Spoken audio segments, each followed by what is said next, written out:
Welcome again. Hello, children, to the virtual session.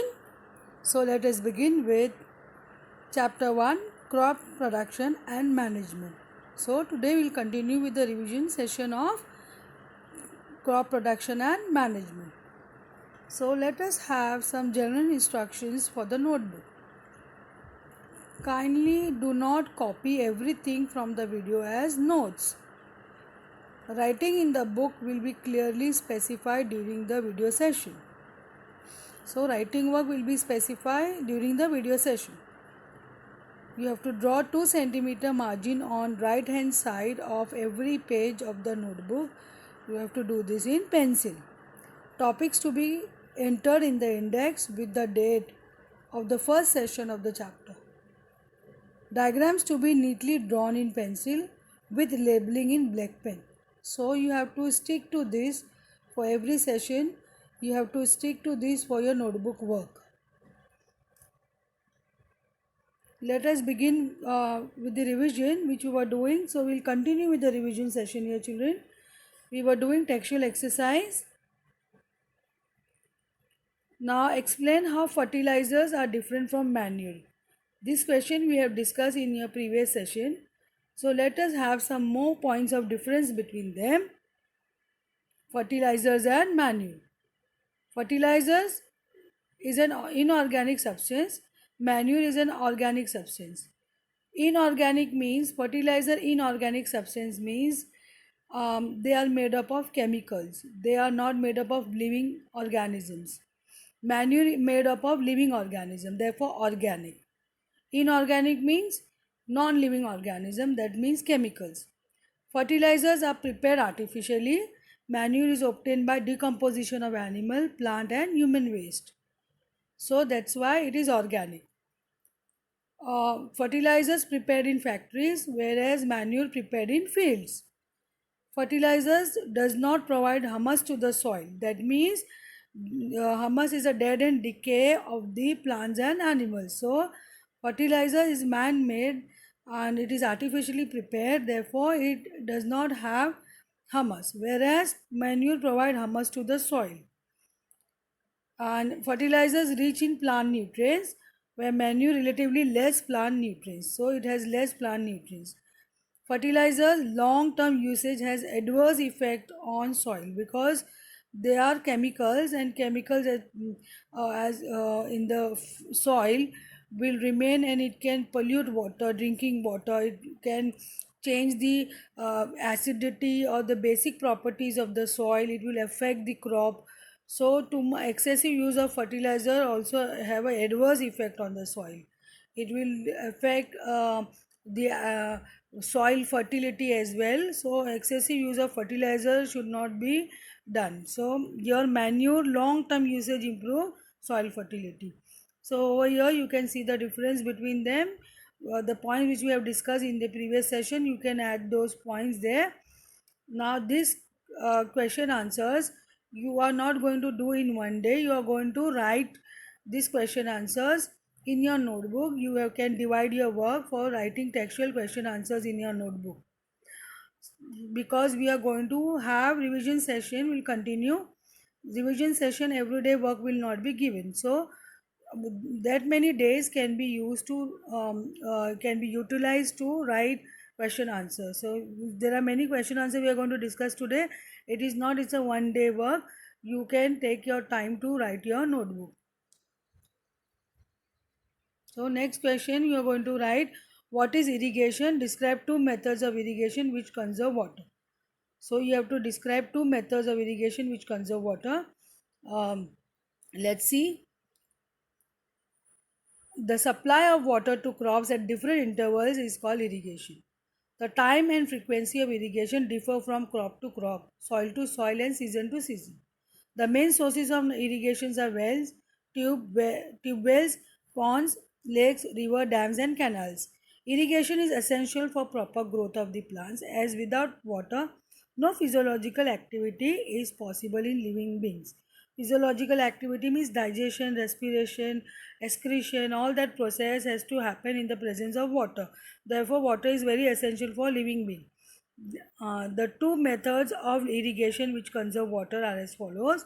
So we have two methods over here. First one we will see sprinkler system.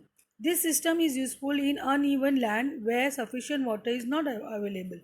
The pipes having rotating nozzles on top are joined to regular interval. When water flows through this pipe at high pressure, nozzle throw water and sprinkle in all directions. So this sprinkle system take care that water is given evenly to the field. So this system is useful in uneven land where sufficient water is not available. So for proper growth of the plant for the crops, you need to distribute water evenly. This method is very useful in those uneven land. Then drip irrigation in this system, water falls drop by drop just at the root. So the water is also not get wasted, and they take care that every care is taken that the crops get water properly. It is mainly used for watering fruits, fruit plants, gardens and trees. In this method, water is not wasted at all. It is mainly used in water deficient areas. So this is very useful, this method for areas where there is water deficient. So these are the two methods of irrigation which we have learned. If wheat is sown in the Kharif season, what would happen? Discuss. So let us see what will happen if it is what will happen. Kharif crops need lot of rainfall, whereas wheat needs winter season and not heavy rainfall. So if wheat were sown in Kharif season, the crop will damage due to heavy rainfall as well as collection of water in the field. So Kharif crops need lot of water, whereas wheat needs winter season. So and not heavy rainfall. Otherwise, it will get spoiled. So that's why if wheat was sown in Kharif season, the crop will damage. So we have to take a proper care that it has to be grown in proper season so that water requirement is also fulfilled, and the crops do not get excess water because it will kill that crop. Explain how soil gets affected by the continuous plantation of crop in a field. So as we have discussed in the previous session, growing of crops make the soil poorer in certain nutrients. To avoid this, a method of crop rotation is adopted which maintain the nutrient of the soil intact. So crop rotation method is adopted here where you have to grow crops in rotation where some crops will take up less nutrients, some will take up more, and that's how the nutrient will remain intact. Otherwise, what will happen if you continuously grow one crop uh, uh, one after the other, what will happen, it will take away all the nutrients from the soil, and it will affect the growth of the crop.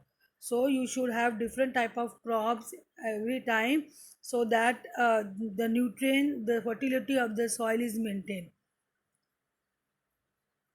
So what are weeds, how can we control them?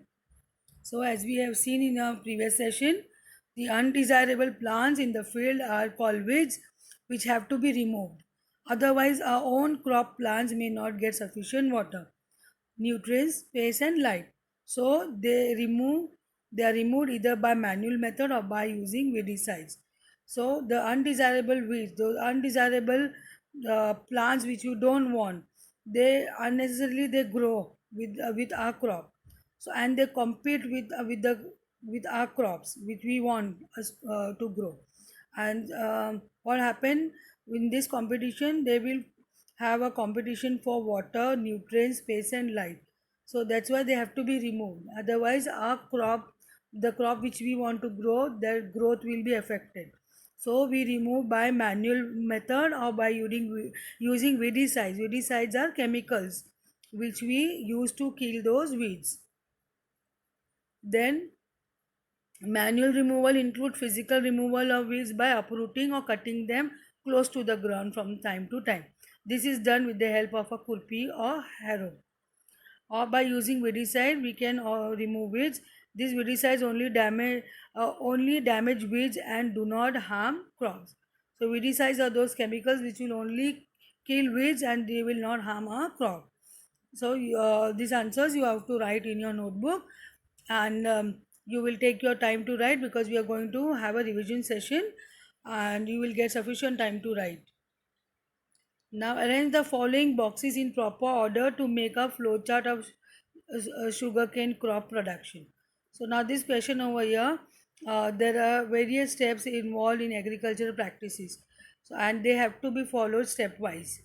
So here it is given sending crop to sugar factory, irrigation, harvesting, sowing, preparation of soil, plowing the field manually. You have to arrange in a proper order of how farmers follow to get a proper growth of the crop, how agriculture practices takes place. You have to arrange them accordingly. So you can draw this flow chart of sugarcane crop production.